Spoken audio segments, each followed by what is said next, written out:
Hey guys, thanks for tuning in to another video on ForgottenWeapons.com. I'm Ian McCollum, and I'm here today at the Rock Island Auction Company taking a look at one of the C96 pistols that's going to be in their upcoming April of 2020 premiere auction. Now, this pistol specifically is a French Gendarmerie contract C96, or at least that's the general name given to them. They're a pretty well documented or well described variation of the C96. Their actual connection to the French Gendarmerie is a little bit tenuous and a little bit speculative. But let's go through the whole story. So basically, with the armistice in November of 1918, the Mauser Company is still in business. They're a private firm. They're not a government-run arsenal, and they want to continue to build stuff and make money. When the Treaty of Versailles is actually signed, it's going to put some pretty serious restrictions on German arms production. But those haven't quite taken hold when these pistols are actually made and purchased. A lot of people think Treaty of Versailles is November 11th, 1918. In reality, November 11th was the armistice. That's when the shooting stopped. The actual formal treaty took many, many months to hash out and finally get signed. And these pistols kind of existed in the interim time between those two events. So there would be restrictions on long-barreled pistols, military caliber pistols, shoulder-stocked pistols, as well as rifles, machine guns, submachine guns, that sort of stuff.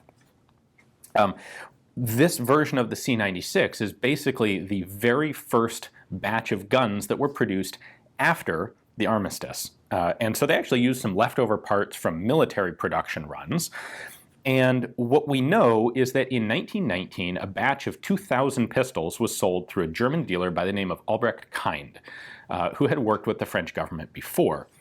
We don't have any specific documentation showing that these guns went to the French military. However, we know that the French did use C96 broom handles with the occupation troops in Germany after the war.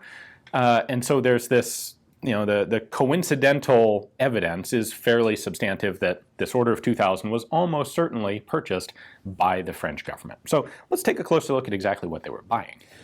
So the most visually distinctive thing on these pistols are the grips. We have a hard rubber grip on these with a little embellishment here that is a little difficult to see, but it is actually an entangled M and W for Waffenfabrik Mauser, like you see there. And those grips are the same on both sides of the gun. We have a standard Waffenfabrik Mauser Oberndorf am Neckar manufacturer's mark on the right side. We have that same Waffenfabrik Mauser marking on the top of the chamber, then the serial number on the side, and a German proof mark, crown over U.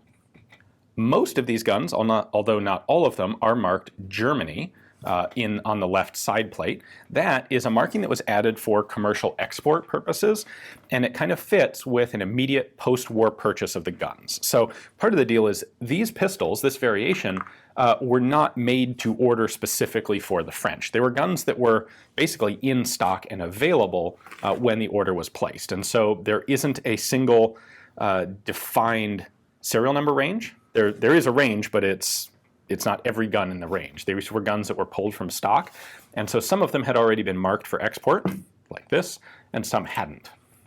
That serial number range is from 430,000 to 434,000, but the guns only comprise 2,000 examples within that range, so it's not every gun in that range. This one does, of course, fit in there, and it's all matched, which is nice. We've got the last 3 digits up there on the hammer. NS is the new safety model. You'll see that on all the post-war guns. One of the kind of unique features of this specific model is that they were fitted with 50 to 500 meter tangent sights, which normally were only equipped on 9mm parabellum caliber broom handles. Typically, the 7.63 millimeter guns, and all of these are in 7.63 Mauser, those were equipped with 1,000-meter rear sights. And the reason that they differ here is because at the time, the muzzle velocity on the 9mm parabellum cartridge that Mauser was using was about 1,000 feet per second, where the muzzle velocity on 7.63 Mauser, which admittedly used a much lighter bullet, was like 1,400 feet per second. So because of that, 9mm was traveling a lot slower and at long range had a lot more drop. And in order to fit a 1,000-yard or 1,000-meter rear sight to a 9mm gun, there would have had to be a very severe slope here, and the sight would have had to be really high at that 1,000-meter mark. The 763 guns already had a pretty darn high sight, and Mauser chose instead to go with the easy solution and simply reduce the range on the guns to the point where the 500-meter tangent curve here basically matches the 1,000-meter 763 curve. Anyway, that's a long introduction to the fact that they had leftover rear sights from the 9mm, the Red 9 broom handles that were made for the Prussian military, and they put those on some of these post-war guns. So the fact that it's 500 meters on a 763 caliber gun and this kind of fancy-ish script on the rear sight identify that as the rear sight from a Red 9. As with basically all broom handles, these were cut for shoulder stocks, and the shoulder stocks were also basically leftover components from Prussian Red 9 production. So this one doesn't have a shoulder stock with it, but the appropriate shoulder stock would be an oak one, as was used on the Red 9, and it would actually be a full-length stock. These guns have the shorter 100mm or 3.9-inch barrel, but the stocks that were available for them were made for the full-length pre-war or wartime guns with 6-inch barrels. So you get a full-length stock made of oak. Like the Red 9s, it had no lanyard loops on the stock.